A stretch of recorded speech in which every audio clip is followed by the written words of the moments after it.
동물 가운데서는 주기적으로 허물을 벗는 동물들이 있습니다. 예를 들면 뱀과 같은 동물이 그렇습니다.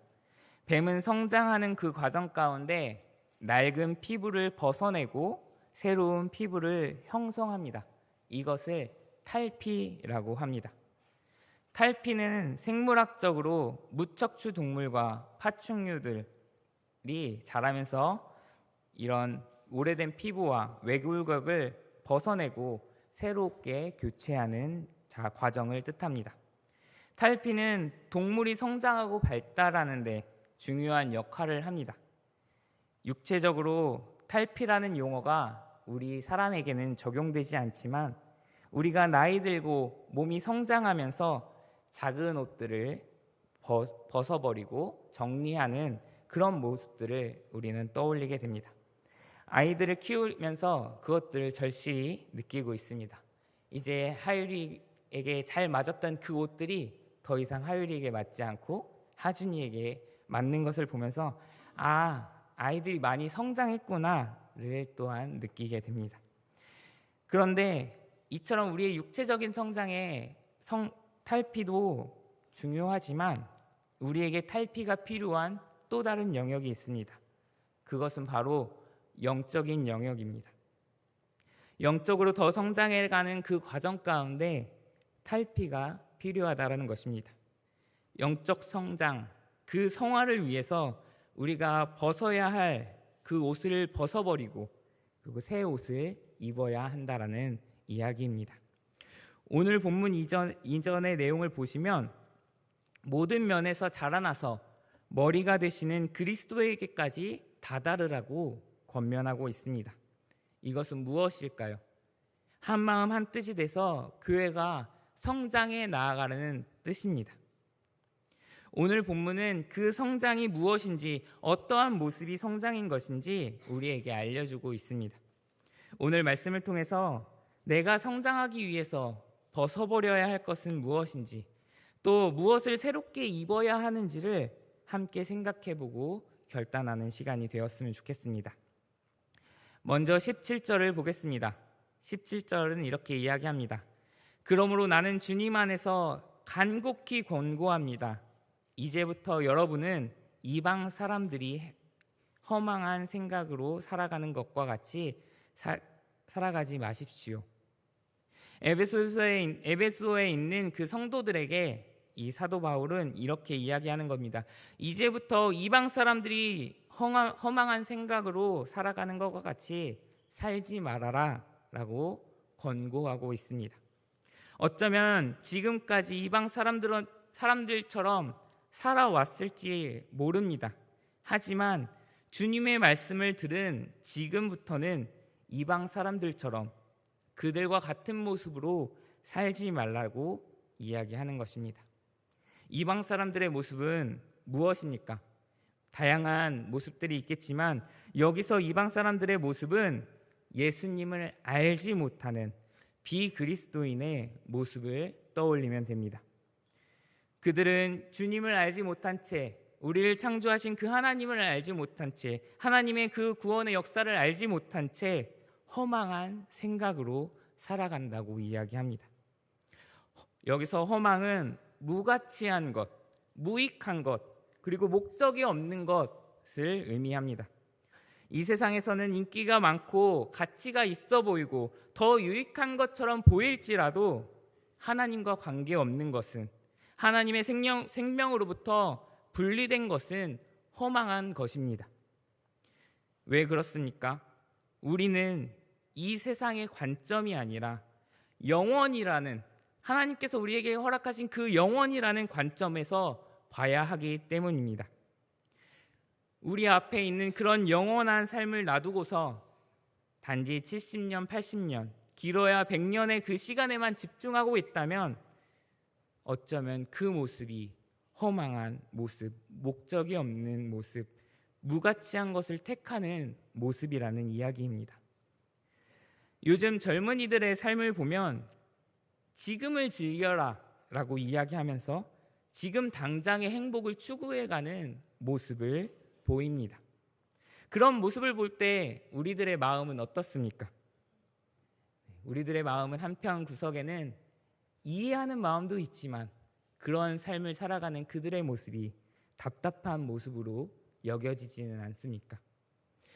그런데 이방인들과 같이 이 땅에서 살아가는 그 날만을 위해서 전전긍긍해 가는 우리의 모습을 보시는 하나님의 마음, 어쩌면 그 하나님의 마음이 우리가 젊은이들을 보는 그 답답한 마음이 아니겠습니까? 하나님께서는 우리에게 영원이라는 것을 허락해 주셨지만 그 영원은 바라보지 못하고 지금 이 땅에서 살아가는 그 7, 80년의 삶에 집중해 있는 그 모습, 하나님께서는 그런 우리들에게 이방인과 같이 허망을 쫓지 말라고 경고하시고 있습니다. 그런데 사실 이런 허망한 생각이 우리에게는 익숙합니다.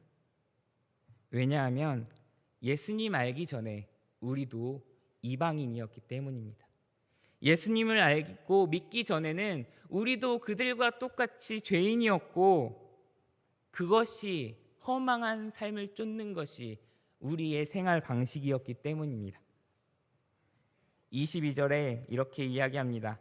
여러분은 지난날의 생활 방식대로 허망한 욕정을 따라서 살다가 썩어 없어질 그 옛사람을 벗어버리십시오 라고 이야기합니다. 지난날의 생활 방식대로 우리들의 지난날의 생활 방식은 바로 이 허망한 욕정이었다라는 사실입니다. 지금 죄의 문제를 해결하지 못했던 그날에 우리의 삶은 그렇게 사는 것이 당연했습니다. 만약 아직 그 죄의 문제를 해결하지 못하신 분이 있다면, 예수님을 영접하지 못하신 분, 거듭나지 못하신 분이 계시다면 영원한 삶에 대한 확신을, 그 영원한 삶을 하나님의 통치를 받는 그 일에 여러분들이 전심을 다했으면 좋겠습니다. 먼저 그것에 여러분들의 초점이 있기를 바랍니다. 그 이후 구원받은 우리들, 하지만 구원받아 하나님의 백성으로 살아가는 우리들에게는 지난날의 생활 방식, 즉 허망한 욕정을 따라 살아가는 그 삶이 당연한 것이 아니어야 합니다. 허망을 쫓는 그 삶이 우리에게는 불편해야 하는 것입니다. 이제 그런 삶이 나에게는 맞지 않는 옷과 같이 여겨져야 한다는 것입니다. 한번 내 삶을 돌이켜보기를 바랍니다. 너무 이전의 생활 방식에 너무 익숙해지지 않았는지, 내가 의식할 수 없을 정도로 그 삶이 나에게 딱 맞게 나의 삶이 되었지 않은지 살펴보아야 합니다. 그런데 이 익숙한 것을 벗는 것이 때로는 불편으로 생각될 수 있습니다. 이 익숙한 것을 벗어버리는 것이 내 마음에 들지 않을 수도 있습니다. 하지만 거듭나기 이전의 생활 방식을 벗기 위해서는 우리는 그 불편함을 감수하고 인내해야 한다는 것입니다. 그 불편함을 넘어서야 우리는 그리스도인답게 그리스도인의 삶을 살아갈 수 있게 됩니다. 그렇다면 우리가 벗어야 할 그 옛사람은 어떤 모습이겠습니까? 첫 번째로는 영적 무지입니다. 허망하게 사는 그 이유 가운데 하나가 바로 제대로 알아야 할 것을 모르기 때문에 그렇습니다. 18절에는 이렇게 이야기합니다. 그들은 자기들 속에 있는 무지와 자기들 마음의 완고함 때문에 지각이 어두워지고 하나님의 생각에서 떠나 있습니다. 알아야 할 것을 알지 못하는 그 무지가 우리를 성장하는 그 길에서 붙잡고 있다는 것입니다. 구원받은 성도가 영적으로 성장을 위해서 필요한 것이 바로 이 무지를 벗는 일입니다. 그런데 영적 무지를 마치 무속신앙처럼 우리의 신앙생활을 이끌고 갈 그런 위험이 있다라는 것을 우리는 때로는 알지 못하며 살아갑니다. 무속신앙은 어떻습니까? 신앙 자체에 대한 그런 어떠한 지식보다, 내가 섬기고 있는 그런 그 대상의 지식보다 무엇이 더 중요합니까? 바로 나의 지극정성, 내가 밤마다 아침마다 더 오랜 시간 지극정성을 다하면 그 신이 나의 지극정성 때문에 다 문제를 해결해 준다라는 그러한 것 아니겠습니까? 어쩌면 그 신의 어떠한 영역, 신의 가르침보다 나의 열심, 나의 어떠한 행위가 더 중요하다라고 이야기하는 것입니다. 내 뜻대로, 내 열심으로 기도하고 섬기는 모습, 어쩌면 이러한 모습이 이 무속신앙과 같은 오늘날 교회 안에 자리 잡고 있는 모습인지 우리는 돌아봐야 합니다. 많이 기도하고 많이 섬기는 것이 잘못됐다라는 그런 의미가 아닙니다. 그러한 열심, 그러한 섬김이 바른 기준으로 이루어져야 한다라는 것입니다. 바른 기준은 바로 하나님입니다. 그 하나님께서 나에게 주시는 그 말씀, 바로 그 계시가 우리가 섬겨야 하고 어떻게 기도해야 하는지 가이드를 제시해주고 있다는 것입니다. 그 기준 가운데 내가 행하는 그 열심과 열정은 하나님께서 기뻐 받으십니다. 하지만 그것 없이 단지 나의 행동과 나의 열심으로만 나아간다면 어쩌면 하나님은 그 열심과 그 기도에 주목하지 않으십니다. 그러기에 우리는 무지를 벗고 성장을 해야 합니다. 성장하기 위해서 하나님의 말씀을 배우고 하나님의 말씀을 바로 알아야 합니다. 우리가 하나님의 말씀을 바로 알고 또한 그 말씀을 배우기 위해서 우리에게 필요한 것은 무엇입니까? 그 하나님의 말씀을 가까이 하는 것입니다. 내가 하나님의 말씀을 가까이 하는 만큼 그 말씀을 통해서 내 삶을 이끄시고 내 삶의 기준을 제시해 주신다라는 사실입니다. 그러므로 우리는 하나님의 말씀을 가까이 하기를 바랍니다. 성장하지 못하고 허망한 삶, 목적이 없는 삶을 사는 이유가 영적 무지라고 말씀드렸습니다. 그리고 또 다른 이유는 바로 마음의 굳은 살 때문입니다. 여러분들 손을 만져보시면 여러분들의 손에 굳은 살이 있으십니까? 도현 형제가 요즘 운동을 열심히 하고 있다고 들었습니다. 아마 도현 형제의 그 손에는 굳은 살이 많을 겁니다. 그런데 이런 굳은 살이 어떻게 생깁니까? 하루아침에 그냥 오늘 열심히 운동했다고 내일 굳은 살이 깊게 생길까요? 그렇지 않습니다.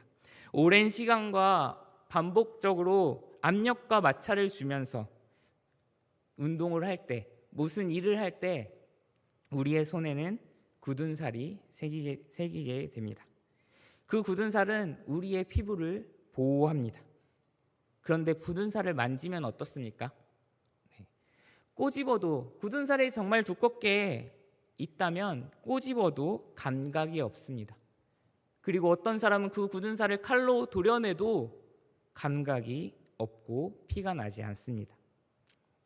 그런데 이렇게 손바닥에 생긴 굳은 살은 우리의 생명에 그렇게 심각하게 영향을 주지 않습니다. 우리의 영에는 그렇게 큰 문제가 되지 않습니다. 하지만 우리의 마음 가운데 생긴 그 굳은 살은 어떻습니까? 우리 마음 가운데 생긴 그 굳은 살은 이 손바닥에 생긴 굳은 살과 차원이 다른 것입니다. 우리의 마음 가운데 생긴 그 굳은 살은 바로 우리의 마음의 완고함입니다. 마음에 생긴 굳은 살은 하나님에 대한 감각을 마비시켜 버립니다. 하나님의 은혜가 나에게 이루어져도, 하나님의 은혜가 나에게 부어져도 그것이 은혜인지 모르는, 그 은혜가 나를 떠나도 전혀 알아채지 못하는 그러한 마음으로, 그러한 삶으로 우리를 이끈다는 것입니다. 그래서 삶에 감사도 없습니다. 예배의 자리 나와도 예배의 감동이 없습니다. 은혜가 나에게 부어져도 내 마음 가운데 그 굳은 마음 때문에 은혜가 은혜로 여겨지지 않는 삶입니다. 완고함에 사로잡힌 마음이 바로 굳은 살이 박힌 마음이라는 것입니다.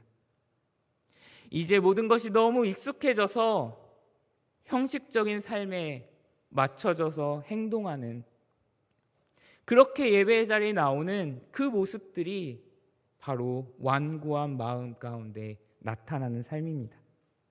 하나님의 생명이 떠난 죽은 모습과 같은, 우리 손에 죽어있는 그 살과 같이 우리의 영이 죽은 모습과 같은 그러한 모습이라는 것입니다. 여러분 성도님들, 이러한 굳은 살을 안고 가시겠습니까? 이러한 굳은 살은 가능한 빨리 제거를 해야 합니다. 어쩌면 그 굳은 살이 생기지 않도록 미리 예방하고 영적인 보습제를 계속해서 발라주는 것이 더 중요합니다. 하지만 이미 마음 가운데 그러한 굳은 살이 생겼다면 우리는 그 굳은 살을 벗겨내는 불편함을 감수해야 한다는 것입니다. 나의 부족과 나의 잘못을 인정하고 하나님 앞에 나의 그 굳은 살을 파내어 주십시오 라고 회개하며 나의 굳은 살을 하나님 앞에 가지고 나와야 한다는 것입니다. 눈물로써 회개하며 내 심령의 완고함 때문에 우리는 눈물을 흘려야 하는 것입니다. 감동도 없고 감사도 없는 내 영적 그 갈급함 가운데 하나님, 내 영적인 그 갈급함을 주님의 은혜로, 주님의 어루만지심으로 그 문제를 해결해 주십시오. 내가 말씀대로 사는 것이, 내가 말씀대로 사는 것이 아니라 육신적으로 살고 있다면, 만약 내 고집대로 살고 있다면 우리는 그것을 들고 하나님 앞에 나와 눈물로 회개해야 합니다. 그러면 그 눈물이 우리의 마음에 그 굳은 살을 부드럽게 할 것입니다. 그 굳은 살이 녹여져 벗겨져 버리고 조금 더 성장할 수 있도록 우리를 이끌 것입니다. 우리가 회개하며 나아갈 때 하나님은 우리의 기도에 응답하시고 하나님의 그 뜻을 우리에게 보이실 줄 믿습니다. 만약 우리가 이러한 옛사람, 지난날의 생활 방식을 벗지 않으면 19절은 그 결과를 이야기해 줍니다. 19절 우리 함께 한 목소리로 읽어보도록 하겠습니다. 그들은 수치의 감각을 잃고 자기들의 몸을 방탕에 내맡기고 무엇입니까? 바로 부정적인 모습이 나타나게 됩니다. 이러한 모습은 바로 허망한 삶을 살아가는 모습입니다. 수치의 감각을 잃어버린, 더 이상 수치가 수치인 것으로 여겨지지 않는 그런 모습들, 자기들의 몸을 방탕에 내맡기고 탐욕을 부르며 모든 더러운 일들을 행하는 그러한 모습들이 바로 허망한 삶에서 기인한다는 것입니다. 하나님은 우리를 그러한 길로, 그러한 삶으로 인도하시는 분이 아니십니다. 예수님께서 우리에게 보여주신 그 본의 목적도 가치도 없는 그런 인생이 아닙니다. 우리는 많이 배워오지 않았습니까? 오랜 시간 동안 신앙생활을 해오면서 예수 그리스도에 관해서 듣고 배워오지 않았습니까? 사도 바울은 에베소 성도들에게 이렇게 이야기하고 있습니다. 너희는 그리스도를 그렇게 배우지 않았다. 너희가 그리스도에 관해 배운 것들을 기억하라. 예수 안에 있는 진리를 너희는 듣고 배우고 경험하지 않았느냐? 그러면 죄된 옛사람을 따라 사는 것이 아니라 그 옛사람을 벗어버리고 새 사람을 입어라. 그리스도인이라는 새로운 정체성으로 새롭게 된 것으로 살아가라 라고 권면하고 있습니다. 오늘 이 사도 바울의 외침이 오늘 저와 성도님들 귀에 들리고 마음을 울리기를 소원합니다. 우리가 구원받고 침례에 순종하지 않았습니까? 침례에 순종하신 그 의미가 무엇입니까? 침례의 의미가 무엇인가요? 우리가 순종한 그 침례가 결코 단지 동서록 교회의 정회원이 되는 것이 전부가 아님을 우리는 기억하길 원합니다. 순종의 그 의미, 내가 그리스도와 함께 십자가에 못 박힌 것과 같이 이 물에 잠길 때 나의 옛사람은 이미 죽었음을 고백하는 것입니다. 그리고 그 물에서 나올 때 그 예수님의 부활하심에 동참하여 새 사람을 입는다라는 그 고백이 바로 침례의 의미인 것입니다. 우리가 그 침례의 의미를 바르게 이해하고 우리의 삶 가운데 실제로 살아내는 저희들이 되기를 원합니다. 그러면 우리가 입을 새 사람은 무엇입니까? 먼저 23절에 보면 마음의 영을 새롭게 하라고 말씀합니다. 마음의 영을 새롭게 하기 위해서 가장 먼저 우리의 영이 살아나야 한다는 것입니다. 새 사람을 입기 위해서 거듭남이 우선시 되어야 하는 것입니다. 우리가 구원을 받았다고 고백하는 것인 죄로 인해 죽었던 영이 다시 살아났다라는 고백입니다. 죽었던 우리의 영이 다시 살리심을 받은 것보다 무엇이 우리에게 더 새로울 수 있겠습니까? 그러므로 새 사람을 입기 위해서는 무엇보다 우리에게 중요한 것이 바로 그 구원의 확신을 가지고 살아가는 것입니다. 그 구원의 확신이 우리를 성화의 길로 들어서게 하는 첫걸음이라는 것을 우리는 잊지 말길 원합니다. 그리고 구원받았을 때 우리에게 어떠한 일들이 이루어집니까? 바로 성령께서 내 마음 가운데 들어오시고 임재하신다는 것입니다. 거듭난 이후 마음의 영을 새롭게 하는 것은 바로 내 마음 가운데 계신 그 성령님께 나의 삶의 주도권을 넘기는 것입니다. 그 성령님께서 나의 삶의 주도권을 가지고 나의 삶의 주인이심을 나타내며 나의 삶을 이끌어 나가시는 것이 바로 영의 새롭게 함입니다. 이전에는 내가 내 삶의 주인이었다면 이제는 내 삶의 주인은 하나님이십니다. 이렇게 고백하는 저희들의 삶이 되어야 하겠습니다. 저는 주보에 어느 목사님께서 쓰신 양도 증서를 실었습니다. 주보를 보시면 그 내용이 있습니다. 2004년 5월 30일자로 저의 모든 것을 저의 구주요 주님이시고 저의 생명이신 예수 그리스도께 양도합니다. 이제 주님께서 저의 어떤 것을 취하시든지 그것을 어떻게 처리하시든지 그것을 모두 주님의 뜻입니다. 이제 제 야심도 유명해지겠다는 생각도 교회를 성장시키겠다는 생각도 사람이 몇 명 출석하느냐 하는 것도 헌금이 얼마나 나오느냐 하는 것도 몇 명이 구원을 받느냐 몇 명이 침례를 받느냐 하는 것도 주님이 큰 건물을 주실 것인가 말 것인가 하는 문제 또한 모두 주님께 맡깁니다. 제 아내와 내 자녀의 현재와 미래 모두 주님께 맡깁니다. 이제 저는 전적으로 주님의 도구입니다.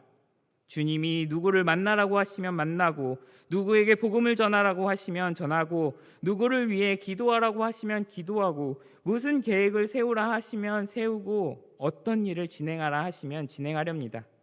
이제 제가 저의 힘과 노력으로 하는 일은 별로 성과도 없고 힘만 들고 사람들을 불행하게 한다라는 사실을 인정합니다. 그렇기 때문에 주님께서 일하시도록 저는 자리를 비켜드립니다. 제가 주님의 시간을 낭비하고 주님의 사역을 지연시키고 주님의 일을 방해하는 자가 되기를 원치 않습니다.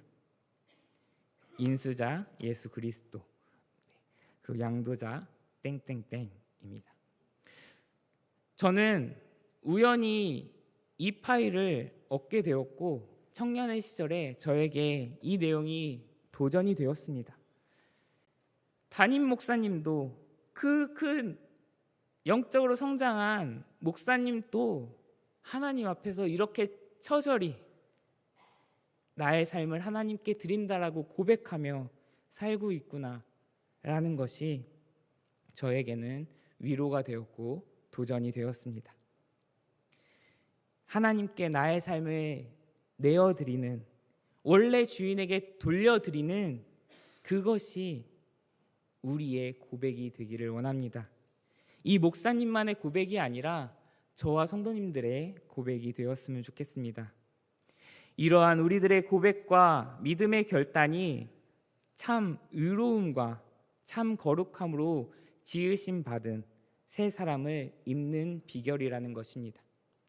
하나님께서 나의 삶을 주장하고 인도해 가실 때 그것이 바로 새 사람을 입는 비결입니다. 24절엔 이렇게 이야기합니다. 하나님의 형상을 따라 참 의로움과 참 거룩하심으로 지으심을 받은 새 사람을 입으십시오. 새 사람은 바로 참 의로움과 참 거룩함으로 지음 받은 것입니다.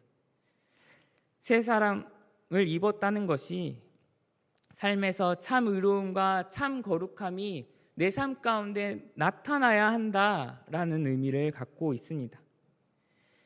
고깃집에서는 어떤 냄새가 나야 합니까?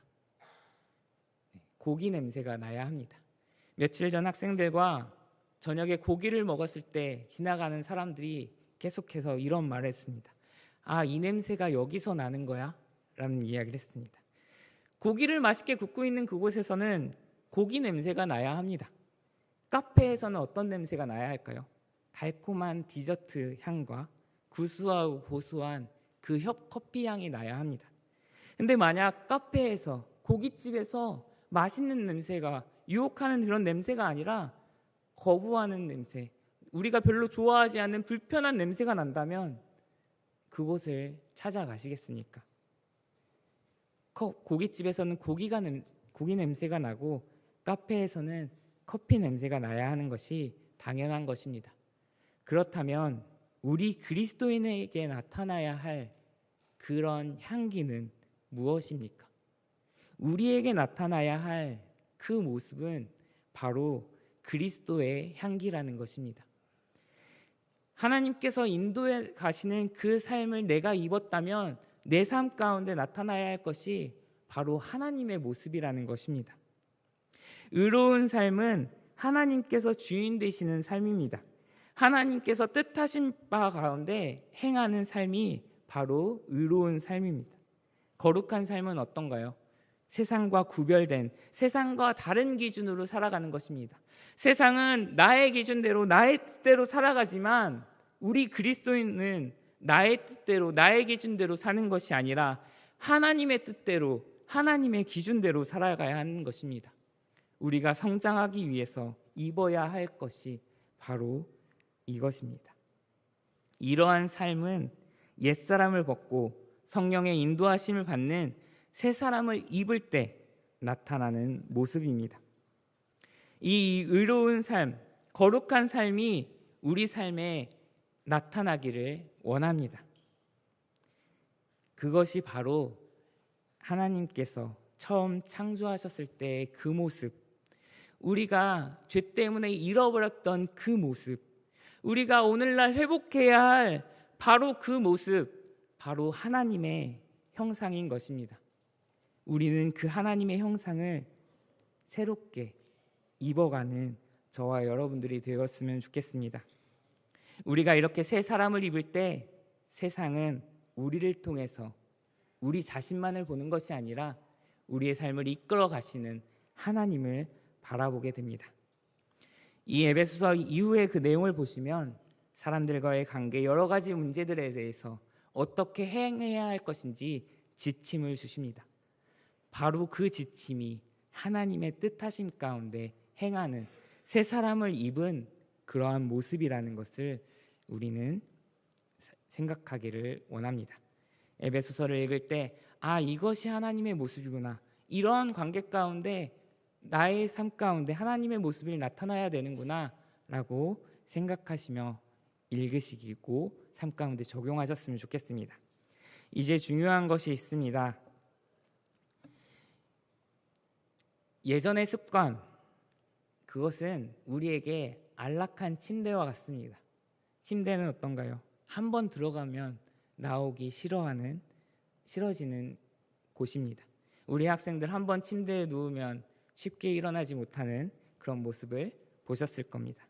그런데 중요한 것은 버리겠다라는 분명한 결단이 필요한 것입니다. 나쁜 습관, 이 안락했던 그것을 내가 이제 끊어버리겠다라는 그러한 결단이 우리에게 필요합니다. 그리고 그러한 결심을 했다면 그것을 이루어가는 것이 우리에게 필요합니다. 저는 그런 측면에서 만약 성도님들께서 내가 끊고 벗어버리고자 하는 그 무엇을 결심했다면 그것들을 사람들에게, 주변 사람들에게 이야기하시기를 바랍니다. 우리가 이야기할 수 있는 곳이 있지 않습니까? 목장 모임, 그리고 가족 목장, 그리고 어느 누구한테도 이야기할 수 없다면 하나님 앞에 기도하는 자리 가운데 하나님 앞에 고백하시기를 원합니다. 나쁜 습관을 극복하기 위해서는 우리에게 필요한 것은 결단이고 그것을 행하는 일입니다. 그런데 우리의 어떠함으로 때로는 그것들을 모두 이룰 수 없습니다. 그리고 그렇기 때문에 우리에게 필요한 것은 바로 성령님의 도우심입니다. 우리가 기도의 자리 가운데 나아가면서 성령님, 내 마음 가운데 벗어버려야 할 것은 무엇인지 깨닫게 하여 주시옵소서. 주님께서 말씀하여 주실 때 내가 결단하고 그것을 살아내길 원합니다. 하지만 내 의지는 너무나도 연약하고 부족합니다. 성령님, 나를 도와주시옵소서. 성령님의 도우심으로 내가 그 안락한 침대에서 벗어나기를 원합니다. 우리가 이것을 하나님 앞에 간절히 구하며 나아가길 원합니다. 그래서 어제보다 조금 더 주님 닮아가는 그러한 삶을 살아가기를 원합니다. 어제보다 조금 더 성장하는 저희들이 되었으면 좋겠습니다. 주님 앞에 서는 그날 충성되고 신실했다는 그 칭찬과 함께 너가 많이 성장했구나, 그동안 고생했다 라고 위로해 주실 주님의 그 음성을 듣기를 원합니다. 이 시간 함께 기도하도록 하겠습니다.